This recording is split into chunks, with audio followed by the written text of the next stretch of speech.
All right. Welcome, everyone, to another exciting episode of Revving Up with RevEng. I am pleased to be here with Bill Dwoinen, Chief Revenue Officer at Mural, who's had over 20 years of experience in transforming and leading high growth revenue organizations. Bill, thank you so much for joining us today. Yeah, thank you for having me. It's an honor to be here, and I've been looking forward to this all week, even though it's only Tuesday. I've been really excited for it. Awesome. Yeah, we're super excited to have this conversation and to get a lot of the insights you're about to share with us. And before we jump in, just a big shout out to Akron, a leader in incentive compensation management systems, the sponsor for this episode. If you're looking for a system that is built for global scale and complexity, Akron is something to check out. So check them out at www.akron.com. So without further ado, Bill, let's just dive right in. I'd love to hear more about your path to the Chief Revenue Officer role and the milestones that got you there. I did my job really well. Whether I was an IC, a leader in solutions, whatever that was, I just focused on being at my best in that role. Second is I was always the one to raise my hand and say yes. Do you want to be on this committee? Do you want to be on that committee? At Slack, I was on the, board of talent. I was leading kind of a cross-functional group that got to meet with the CEO all the time, and you get exposure to things. And I was on the, center of excellence, and I got, just all these things that you allow yourself to get exposure to really diversifies your background, because when you get that job for the first time, there's always things that you do that you've never really done. Mm-hmm. But you either have exposure to it, or the third thing for me is I've worked at such great companies, inclusive of Mural. Yeah. And speaking of the CRO role, it's of all the C-suite roles, it's relatively a new one. I'm curious, from your perspective, has the foundation for that role across industries, across companies been solidified, or is this something that's still evolving? Yeah, I think it's still evolving, and it's a great call. You see a lot of like chief sales officers, head of revenue, yeah. But the reason, even during my tenure at Mural, the roles evolved, and it becomes less about I own the number, which of course I do, but you look at the key pillars around it in the way that you create alignment. It's not by authority, like just because enablement reports to me or rev strategy reports to me or customer success reports to me. That's not what drives alignment. It creates more synergy, but it's a more cohesive story. And so even when I first started at Mural, it almost was more like a chief sales officer role where but we knew the role would evolve.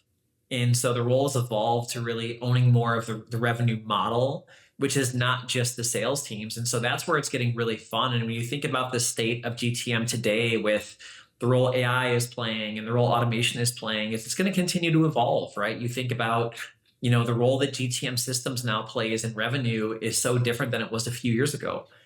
When you look to achieve things at scale, like, outbound, it's no longer go hire 20 BDRs, or it's like, how do you architect a process around it? And so it's really exciting. It forces you, I love roles that force you to get uncomfortable. Force you not to get stuck in your own ways. Like, I'm not stubborn. I'm always open to new ideas and to trying things, but you have to be so flexible. You have to act fast and you have to evolve with the times. And so I think the evolution of the CRO role is going to be continuous, and it's going to evolve more, not just from job functions, but more of processes, systems, and so on. It's exciting. It's a really fun time to be a part of it. It's also a critical time because the question I always get asked of like, what's the one thing that's the hardest to do today? And it's like speed. Yeah. It's like, you have to be able to move fast with precision and not be afraid to make mistakes. Fail forward is something I've subscribed to for a long time. And in this climate, you have to make decisions, make them fast, trust your judgment, and just go and then learn and evolve. Yeah. And I think that's a really good point, right? And I think a key term that starts with an A outside of artificial intelligence is accountability, right? And as you're moving fast and I think you said precision and speed, how do you maintain a culture where people are delivering at their best but don't get burnt out? Yeah, it's a very powerful question. The danger of moving fast, and this is even before before the pace we're moving now, it's another A word, which is alignment. Yeah. Is the problem with change sometimes is that people don't have a plan to bring their teams with them and communicate around it. And where teams get burnt out, it's not change. People can handle change. It's change for the sake of change, and then change with lack of clarity. What people want more than anything, what I've always subscribed to, is that if people can come to work every day, know what's expected of them, feel they're supported, Yeah. and know where they stand and get good feedback, they'll work hard. Yeah. And with all of this change, what gets lost is like, is the change going to drive us to an outcome that makes us more successful? And then how do you actually bring the teams along? Where companies have always been good is in the ideation phase of this idea, but the pull through has to be methodical, has to be consistent, and has to include everyone. And how do you do that in a remote culture? How do you ensure that alignment happens continuously? You gotta go slow. You gotta go fast, and you gotta go slow. And I think what we've done a great job of is that, and you see this a lot, is decisions are no longer made in silos. It's no longer a CIO making a decision. It's no longer a CEO making a decision. One of the things I love about working with our CEO is she believes in self-organizing teams, like the way that we go work and figure things out together. And so it's having a more collaborative approach. So these things aren't done in silos. So there's actually this sense of ownership and a thought through plan. And another thing too is just like transparency and communication. We have so many mechanisms of communication: email, Slack, Teams, Google. It's impossible to keep up with. And we are trying to actually get back to more synchronous work. I came from Slack. I love Slack. It is such a powerful tool to drive alignment, consistency. Where any collaboration tool gets dangerous is when you find yourself starting sentences with, well, I sent you a Slack, or did you see that in Slack? And so we have this funny saying, and I did this, for the last, even when I was at Slack, it was like, we're going to bring synchronous work back. Where you actually get on calls and get the decisions, everyone's aligned, there's no confusion. Slack is great for recognition. It's great for non-critical updates. What it isn't great for is making decisions that shape a company and where you have to get multiple stakeholders aligned. I don't think there's been more true words said, right? And I think it's just, it also brings into question just like how much a human being can absorb at once, right? And you have 35 different Slack messages and you're trying to make critical decisions. It could be quite a challenge. So it's hard. No bigger false positive than the person that's like, well, I was back to back all day. And you're like, oh, that is not productive. And a lot of times what happens is you find yourself spending a lot of time sifting through messages and replying to things. And what requires a phone call? What requires a conversation? And what are things I can do when I'm just catching up on stuff at night, or, things I can do just on my own to make sure I'm, enjoying some of the fun stuff in our culture. Makes sense. And I want to go back to something you said earlier around not working in silos. And I think from the beginning of time, for as long as I've been in this space, there's always been this question of how does sales and marketing work together? So I'd love your view on that. Like, how do you ensure alignment between those two functions? Yeah, you don't realize you didn't have alignment until you actually have it. It's a very powerful thing. And people confuse conversations with alignment. Okay. And when you look at meeting fatigue, is people aren't tired of meetings. They're tired of the same meetings. Or they're tired of meetings with no outcomes, of like going to the same meeting again for the third time and nothing is getting done. And I will kind of share with you one of my aha moments during my tenure at Mural. I just assumed that work wouldn't happen in silos, and it still did. And so it wasn't like a big company, small company thing, or big company, mid-sized company thing. It was just the way in which teams worked. And even the first 3 or 4 months of my tenure here, I had some look in the mirror moments of, listen, I think we talk a lot, but how do we make sure we're aligned? Marketing, product, engineering. And it's not just what you communicate and how you communicate. It's the consistency of it. It's the mutual accountability. It's the collective responsibility. And it's seeing how teams lean in. And, you've been around enough salespeople and sales orgs to know that there's these stigmas that, like, well, marketing doesn't want to meet with customers. They don't know what we go through, or the content that they push out does not really help me, or same thing with product. Like, what they ship doesn't help. And what I'm so proud of here at Mural is one of the things we did at SKO was on day 2, which was more kind of around, sales skills, discovery training, things like that. Our marketing and product and engineering teams and CX teams sat through that because they wanted to learn what the sales teams were doing. That's alignment. That to me is like, yes, that is how you get to alignment. It's not number of meetings. It's not saying you're aligned. It's we are working towards the same outcomes. We're going to work together and we're going to work to set each other up to be successful. We're also going to hold each other accountable, right? Mutual accountability. Like we have to go do the sales things. What is it that you look for when you're building your own team of leaders and peers, frankly? And how do you go about that? Yeah, it's such a great question. It's hard, there are so many talented people out there. There's people that are great interviewers. What you always look for, and it's a little bit harder with ICs because you give anyone a prompt, they can crush it. Any good salesperson, you give them a prompt, they're going to probably interview really well. And so, with sellers, you more so look for signals and traits that are consistent. Something you did one time, have you done it multiple times? For leaders, you're looking for examples of pure leadership. Like, yeah, sure, do they understand how to run a business? But do they get, for me, I'm just such a firm believer in leadership that like leaders lead. We had this great meeting in Austin, at our sales kickoff about how, leadership starts with us. It's like we are at the front of this, of that, leaders have to lead in this climate more than ever. The managers will get passed by, and don't get me wrong, managing to a number is critical, but you need to lead your teams. You need to run the business, lead your teams, upskill them. And so there's so much you can look for. For me with leaders, it comes down to 2 or 3 key things. Number one, like proof points that they really care about their people's success. Their people's success. Yeah. And one of the things about leadership is you have to remove the letter I from your vocabulary. So do you feel this like, I am happy when my people win. I am happy when they grow their career. I might even be happy if they leave my company and go find happiness somewhere else.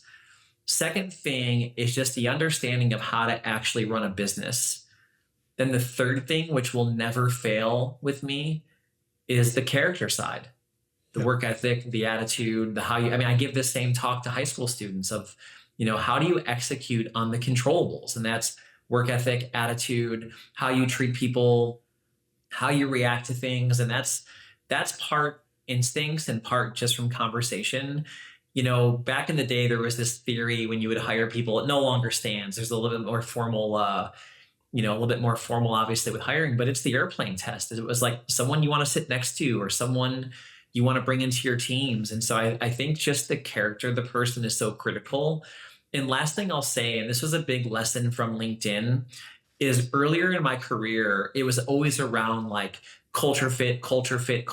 We have to find someone that's a culture fit. And what LinkedIn taught me that was so powerful was that was the wrong way to think about it, is you want to look for a culture addition.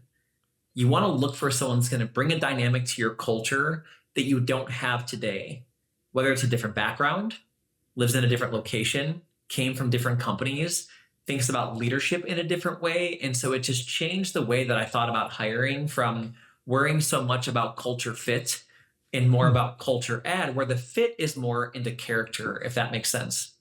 Yeah. How do you, when you're adding to the culture, how do you maintain a consistency around values and norms? Yeah. So one of the first things, and I started to do this a few years ago, is, the first thing that I would do was go through like my leadership principles, things like collective responsibility, things like trust. I always start from a place of trust. What I would also do, and, I try to keep sports out of corporate America. The analogies are so powerful, but you have to be careful because you'll lose people.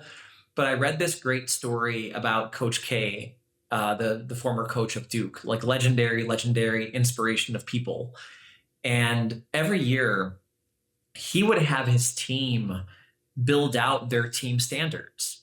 So he wouldn't set the standards for them. He would have them go say, what are our team standards? And I started to do that, and it was so powerful. It was like I would communicate out what my core leadership principles were, like trust, communication, collective responsibility.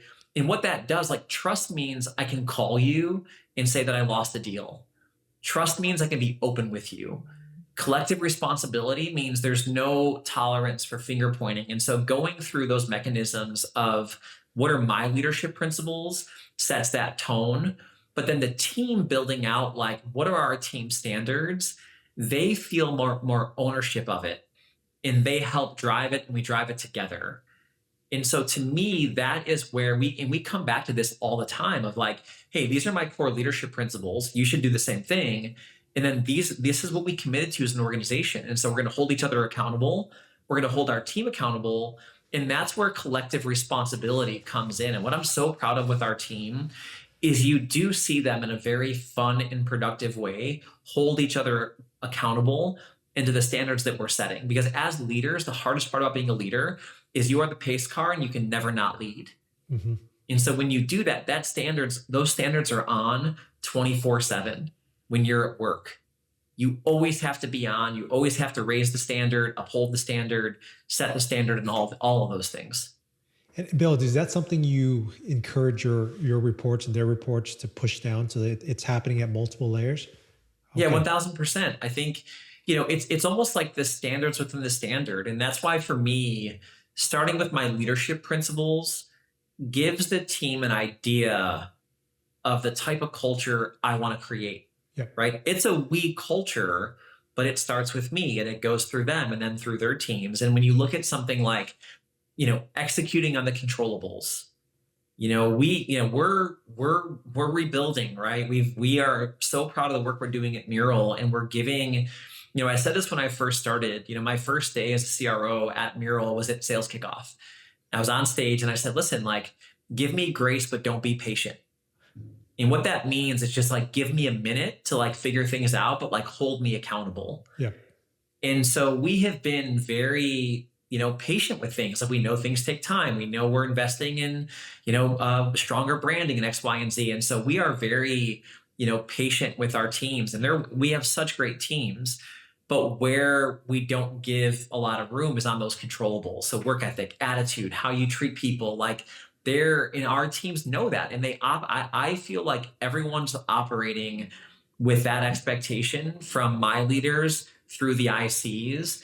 And that's why our kickoff message was so powerful, is like, if you really unpack how we defined unstoppable, it's earning the right to win every day.